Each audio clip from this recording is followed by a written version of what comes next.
दोस्तों आपका कभी ना कभी ब्रेकअप तो हुआ ही होगा, लेकिन आपको पता है कि आपका ब्रेकअप का टाइप कौन-सा था? अगर नहीं तो हमने उस पे वीडियो बनाए हैं, वो वीडियो जाके ज़रूर देखिए। अगर वो देख लिया है वीडियो, तो ये वीडियो हम बता रहे हैं आपको कि जो ब्रेकअप होता है, जहाँ बहुत ज़्यादा दर्द हमें होता है, जहाँ बहुत ज़्यादा हर्ट हमें होता है, ये एग्ज़ैक्टली हमें इतना दर्दनाक होता क्यों है? नमस्कार दोस्तों, मैं डॉक्टर सागर उंदड़ा, साइकियाट्रिस्ट, मुंबई, महाराष्ट्र में प्रैक्टिस करता हूँ और ऑल ओवर इंडिया हम ऑनलाइन पेशेंट्स कंसल्ट करते हैं और उनकी मदद करते हैं। आज हम बात कर रहे हैं कि जो ये ब्रेकअप है, ये इतना दुखता क्यों है? तो दोस्तों बहुत सारी स्टडीज़ हुई है और वो स्टडीज़ में ऐसा पाया गया है कि जब किसी लव्ड वन की डेथ होती है या फिर आप कोई एडिक्शन कर रहे हैं और उसके बाद वो एडिक्शन आपसे निकाल लिया जाता है, ब्रेन में जो चेंजेस होते हैं बहुत बार ब्रेकअप में भी सिमिलर चेंजेस एमआरआई पे या फंक्शनल एमआरआई पे या फंक्शनल स्कैनिंग पे देखने को मिलते हैं। तो हमको ब्रेकअप से अगर बाहर निकलना है तो उसके भी तरीके हैं, लेकिन ब्रेकअप में इतना दर्द क्यों होता है आज ही हम बात करेंगे। सबसे पहला रीज़न है कि हमारा इतना सारा जो इमोशनल इन्वेस्टमेंट था उसका लॉस हो जाता है। मान लीजिए आपने स्टॉक मार्केट में पैसे लगाए और आपने 1 लाख रुपया डाला, साल भर में वो ग्रो हुआ ग्रो हुआ ग्रो हुआ ग्रो हुआ और फिर एकदम से सडनली क्रैश हो गया स्टॉक मार्केट और आपका 1 लाख का सिर्फ 10,000 बचा, तो आपको कैसा लगेगा? इसमें तो उससे भी बेकार परिस्थिति है, क्योंकि आपने जो अपने इमोशंस, अपना टाइम, अपना अस्तित्व दिया था उस रिलेशनशिप को, वही कहीं ना कहीं चले गया है। तो आपको रिटर्न ऑन इन्वेस्टमेंट कुछ खास मिल नहीं रहा है। दूसरी चीज़, आपके डेली रूटीन्स जो है वो पूरी तरह तहस-नहस हो जाते हैं। आपको सुबह की कॉफ़ी हो या फिर सुबह जब आप काम पे जा रहे हैं तो उनसे फ़ोन पे बात करने की आदत होगी, या फिर आप जब घर पे वापस आ रहे हैं तो आप उनसे फ़ोन पे बात करते होंगे, या फिर आप रोज़ उन्हें ऑफ़िस में मिलते होंगे, या फिर अगर आपकी शादी हो गई है तो आपको हर चीज़ में उनके साथ की एक तरह से आदत गिर जाती है। और humans are creatures of habit. जब वो हैबिट टूट जाती है, वो डिसरप्ट हो जाती है, तो आपका डेली रूटीन जो डिसरप्ट हो जाता है, ये आपके ब्रेन को कहीं ना कहीं पचता नहीं है, इसलिए भी वो पेनफुल। तीसरी चीज़, आपका जो एक आइडेंटिटी था वो वी बन गया था, जिसमें आप और वो दोनों थे। अब ये आइडेंटिटी शिफ्ट करना पड़ता है आपको वापस वी से आई की ओर, और बहुत बार ये आपको अच्छा नहीं लगता, बहुत बार आपको लगता है कि आप अकेले पड़ गए। अगला रीज़न, आपके सोशल सर्कल में और आपके फैमिली डायनामिक्स में भी बहुत बड़ा चेंज आ जाता है। मान लीजिए आपके 10 फ्रेंड्स थे जो आपके स्पाउस के या फिर आपके बॉयफ्रेंड के भी वो फ्रेंड्स थे।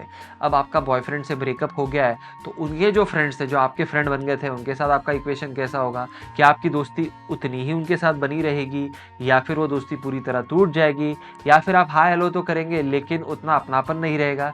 ये सभी जो डायनामिक्स होते हैं ये कहीं ना कहीं थोड़ी देर के लिए हिल जाते हैं या फिर लॉन्ग टर्म के लिए भी हिल जाते हैं। तो आपका सिर्फ ब्रेकअप आपके पार्टनर के साथ नहीं हुआ है, उनसे जुड़ी हुई जो चीज़ें हैं, उनसे जुड़ी हुई जो फैमिली है, उनसे जुड़े हुए जो फ्रेंड्स हैं, उनसे जुड़े हुए जो जगहें हैं, इन सबसे ब्रेकअप होता है। तो एक बहुत मेजर लॉस, एक होल सा बन जाता है आपके हार्ट में, क्योंकि वो लॉस इतना बड़ा होता है। अगली चीज़ है कि आपके कुछ ना कुछ कॉमन शेयर्ड ड्रीम्स होंगे। मान लीजिए आपने सोचा होगा कि हम शादी 2 साल के बाद करेंगे, फिर 4 साल के बाद हमारे बच्चे होंगे, फिर एक अच्छा सा घर लेंगे, फिर कार में हर संडे हम लोनावला जाएंगे, फिर वर्ल्ड ट्रिप्स लेंगे हम थोड़े सालों के बाद, और एक अच्छे रिटायरमेंट होम में हम लोनावला में या फिर गोवा में या फिर कहीं पे भी हम बूढ़े होने के बाद आराम से रहेंगे। वो जो शेयर्ड गोल्स थे वो पूरी तरह ख़त्म हो जाते हैं। तो जो गोल्स थे, जो ड्रीम्स थे, वो तहस-नहस होने के कारण आपके ब्रेन को लगता है कि बहुत बड़ा प्रॉब्लम हो गया है मुझे। अगली चीज़ है कि आपके फ्यूचर के बारे में बहुत अनसर्टेनिटी हो जाती है, एक सवाल या निशान बहुत लग जाता है। और ह्यूमन ब्रेन की खासियत है कि जब भी अनसर्टेनिटी होती है, अनसर्टेनिटी से हम अच्छे से डील नहीं करते, अनसर्टेनिटी हमको एंग्शियस करती है। यही चीज़ दोस्तों कोरोना के टाइम हुआ था कि लोग अनसर्टेन हो गए थे अपने फ्यूचर के बारे में कि कोरोना कभी ख़त्म होगा या नहीं होगा, इसका ट्रीटमेंट कभी आएगा या नहीं आएगा। तो जब भी अनसर्टेनिटी होती है तो हमारा दिमाग उसको अच्छे से प्रोसेस नहीं कर पाता, और ब्रेकअप के बाद की जो अनसर्टेनिटी होती है ये भी आपको उसी तरह कंफ्यूज कर देती है, आपको रेस्टलेस कर देती है, आपको ओवरथिंकिंग कराती है, आपको बहुत एंग्शियस कर देती है। अगला रीज़न है कि कोई लोगों में सेल्फ डाउट बहुत आ जाता है। उनको लगता है कि मुझ में ही कोई कमी थी, मुझ में ही कहीं ना कहीं कुछ रह गया होगा, इसीलिए मेरे पार्टनर ने मुझे छोड़ दिया। उनका सेल्फ वर्थ चकनाचूर हो जाता है, वो अपने आप को घटिया, अपने आप को वर्थलेस, अपने आप को बेकार समझना शुरू कर देते हैं।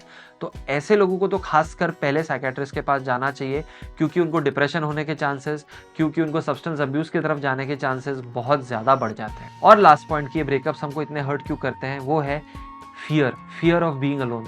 लोगों को लगता है मैं अकेला तो नहीं रह जाऊंगा ना, मैं अकेली तो नहीं रह जाऊंगी ना, मेरा कोई कंपेनियन नहीं रहेगा, मेरे पास कोई शेयर करने के लिए नहीं रहेगा। और वो मुझे मिलेगा या नहीं मिलेगा। ये जो सवाल होता है ये आपको पूरा परेशान करके आपके माइंड को ओवरथिंकिंग में भेज देता है और आपका माइंड बहुत बार आंसर ढूंढ नहीं पाता है।